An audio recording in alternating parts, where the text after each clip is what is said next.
மகாராஜாதிராஜ ராஜகம்பீர வடதிசை எல்லையாய் கங்கையை அரவணைத்து குடதிசை அதனில் மாதோதயபுரம் தொடங்கி தென் திசை ஈழம் முழுமையும் வென்றெடுத்து குணதிசை களமேறி கடாரம் கொண்டவனாய் மனங்களில் நிறைகின்ற மாதாபண்ட நாயகன் ஆளிலையில் துயிலுரைந்த ஆனந்தனின் அம்சன் ஆளி களமேறி போரிட்டு வென்ற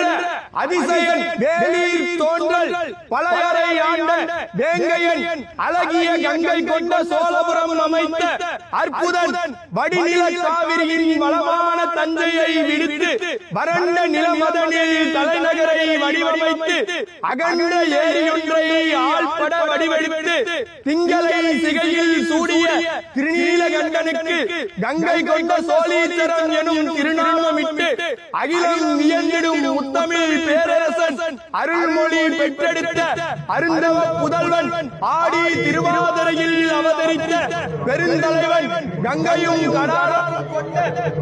மங்கள நாயகனும் மதுராந்தகனும் வேங்கை வேந்தன் முதலாம் ராஜேந்திர சோழன் வருகிறார் வருகிறார் வருகிறார்.